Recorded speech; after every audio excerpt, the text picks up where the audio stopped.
I was recently down in San Diego for ST Histcon 2024, and I just want to give you a little recap of what I got up to down there. It's a long drive from here to from here in Calgary all the way down to San Diego. It's 1,600 miles by car, so I got to listen to some good books on tape. I finished Battle of Britain by James Holland, I think it was, which was a fantastic book. I totally recommend it. And got into San Diego, and then that first night, Thursday night, they have a meet and greet down right on the harbor there, an brew pub with an outdoor patio, and we met there, and it was a lovely time. Got to run into a few people that I've met when I've been down doing gaming in California previously, and then but the highlight for me was. I was walking by Harold Buchanan at one point, and he said, "Oh, Grant, you should meet Eric." And he introduces me to Eric Lee Smith. My jaw just dropped. I could only barely stammer out a, "Oh my God, I love your games." I turned into a total fanboy. But anyway, we chatted for a bit, and then people drifted off, and Eric and I sat down, and we actually had a lovely chat for about half an hour or so. And it was great to talk to him and get his take on a lot of things that are going on in the hobby now. He also mentioned that he's working on redoing his sort of masterpiece of the Civil War, just called A Civil War, that was originally published by Victory Games. He's redoing it. I asked him if he had a publisher. He said he's had several offers from publishers, but he's considering publishing it himself. So we'll see where he goes with that. Anyway, hopefully we get to see that in the next year or two. I'd love to see that game with cleaned up, better counters. Basically, the map. I mean, they'd redo the map, but the map never bothered me. And he said he's trying to incorporate everything they've learned about the game in the last 30 or 40 years since it's been out. So, particularly the thing that bothers people was the way players would take their worst leaders and tuck them away in a corner and never use them. And so he's looking at solutions for that problem and the like. Anyway, so that was the highlight of my Thursday night. Then first thing Friday morning, after a lovely breakfast with Zilla Blitz, my buddy, I headed over to my first day of the convention, and the first thing I had on plan was a game of blind swords. This is Shiloh, the first day, the latest game in the blind sword series, and I got my copy. Richard and Roger from Revolution were kind enough to bring me this copy because my plan for that morning was I was teaching Alexander and Grant from the Player's Aid how to play blind swords. They have a couple of the games, but they hadn't played it yet, and they were eager to play. So we'd arranged it beforehand that I'd teach them to play, and so I'd got a PDF of the scenario book, so I could choose a scenario ahead of time. Picked it out, laid it out, and we played. And Steve Carey, the designer of Shiloh, the first day, sat down with us and pointed out any errors in the rules we had. Although I don't think we really had any errors, just a couple of clarifications. And I played. I can't remember which side I played. I think I played. I don't know. Anyway, the side I played lost. But Grant and Alexander had a great time. They took to the system like ducks to water, and I'm pretty sure you're going to see a bunch of blind source content on their channel coming up if you subscribe to them. Anyway, that was a great way to start the convention. Shiloh, the first day. I should mention, I because I got this at the convention, I didn't do an unboxing with this, but this is the biggest of the largest of the blind swords game so far. It's a two map version of this Shiloh battle. I don't think any of the other blind swords are two mappers, not that I can think of. But they've also provided a bunch of smaller maps that are just sort of chunks of the bigger map. So when you're playing the smaller scenarios, you don't have to get out the big maps. You can just use one of the smaller maps. So which is what we did in our play. We played sort of a we played the scenario of the Hornet's Nest, which takes place on just a nice sort of, I don't know, 22 wasn't even a full-size 22 by 32. It was smaller than that. Anyway, but you'll also notice the box is thicker. This is the thickest box I've got yet from the Blind Sword series from them. So there's a lot of goodness in that box. I'd check it out. We had a really good time. Next up, I played more. I played against yet another YouTuber, Mike Zilla Blitz. He and I, we both messed around with this game, Task Force from VUCA. We both messed around with it solo, but neither one of us had ever had a chance to play it face to face with anyone. So we'd arranged ahead of time that we'd play. We played the midway scenario. It's a 2-day scenario. We just got through. We only had about 4 hours, maybe a little less, and we had to do some setup and a little rules brush up. But we got through the first day, and we had a terrific time. If you want more info about how our game went, I'll be over on Zilla Blitz's channel. You can.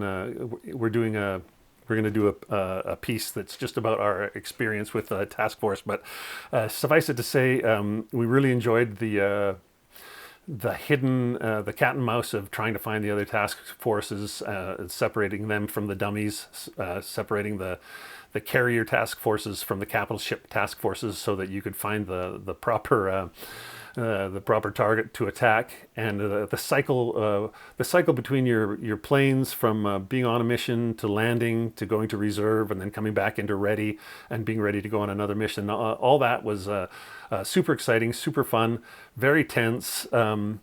I sunk the Akagi, then I think he sunk the Hornet or the Enterprise. He sunk one of them and crippled another, and then I crippled another of his. And so we were going to go into the second day sort of both down one carrier and two carriers really. So it could have gone either way on the second day, but we had a great time, and totally recommend this game from VUCA. Then finally, I had a big day on the first day. The third game I played that day, that evening after dinner, was Arabian, not Twilight Struggle, Arabian Struggle from Catastrophe Games. This is a game. This is a really interesting game. If you've played the game, their other game, Judean Hammer, it uses a lot of the same system. Apparently, I hadn't played that, but I loved playing this. This is it's set in the Arabian Peninsula between 1890 to 1930, roughly, and it's about which Arabian faction is going to gain control of the peninsula and come out on top. So we know in history that the Saudis came out on top, but in the game we have the Saudis, the Hashemites, and the Rashidis. And those are the 3-player factions. This is a 3-player game. You can play 2 players, but I think it's probably, I'm pretty sure it's best with 3. We had a terrific time. Oh, I should also mention the Ottomans and the British also show up as sort of really powerful non-player factions. So you have to deal with them, but they're just sort of, they're obstacles for all 3 players to try and either get rid of or put in the way of the other players that you're playing against. It's a card-based game, card-driven game, and with a really cool combat system. It's all about, I guess it's area domination is kind of what you're looking for in this game. Anyway, I think it's available on the Catastrophe website. I think they've got a deal to have it print and played by Blue Panther in the States. So if you're looking for a copy of this, which I totally recommend you get, that's how it's going to come. So that was all of Friday. Then Saturday, the big event for me that day was, and I don't have a copy of this game, so I can't show you the box, but I was part of this giant game of Virgin Queen. Well, giant for me, who usually plays 2-player games. But it was a game of Virgin Queen set up by Andrew Heim, who did just a fantastic job. Beautiful, the map board's out. He's got all the player charts. He's put them on upright stands with a metal backing, and then magnetized markers so that everybody around the table can see all the charts. They're all upright. He's given every player a dry erase board with a cover so you can make notes to yourself if you are so inclined. Everybody had their own dice tray with their own colored dice. It was and he gave every player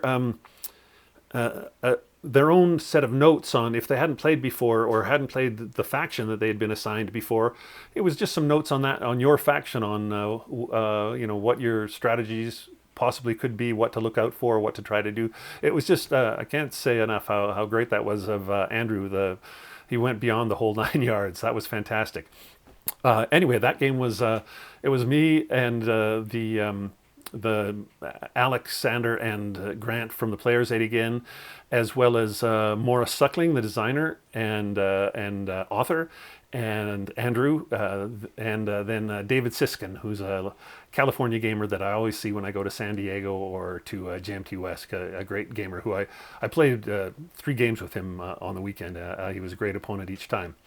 Anyway, that took about 7 hours before Grant from the Players Aid got the auto win just after turn 4, I think it was. Terrific game. I came in second, even though I'd never played before, so I felt pretty good about that. Although I have played Here I Stand, so I wasn't completely in the dark. Anyway, that was my big game for that day. I didn't have anything planned for the evening, so I started tracking down folks that I'd set up to do interviews with, and got a couple of interviews in the bag, and then called it a day. And then it was Sunday, and first thing Sunday morning I played with David Siskin again, and we played. I wonder.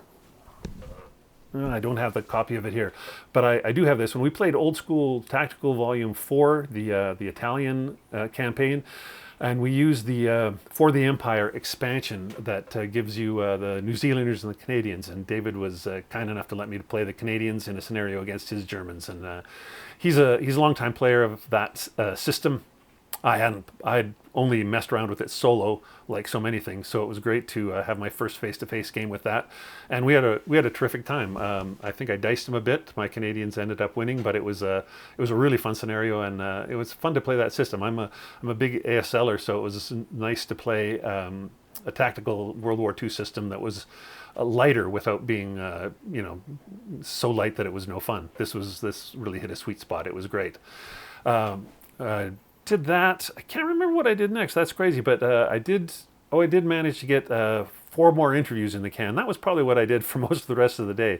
So I've got at this point I've got 6 interviews in the can that you'll be seeing either or hearing on the podcast, or I'll put them out on YouTube sort of. Well, fairly quickly. I don't want them to last that long or stay in the can that long, so you'll see them soon.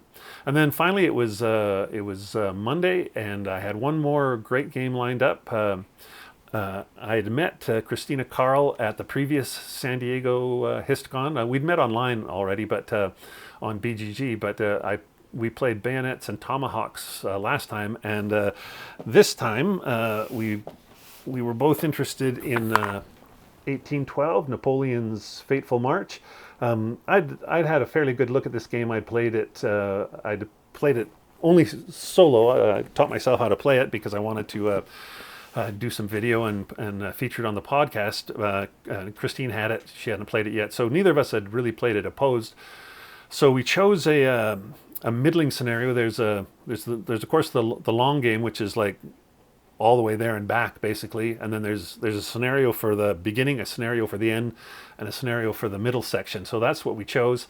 I had Napoleon, and my Russians made it to Moscow. We made it into Moscow, but we were so strung out that Christina's Russians immediately cut our supply line, and we just started attriting away, and I wasn't going to make it back. So that was that. I had to concede at that point, but I think we both really enjoyed that game.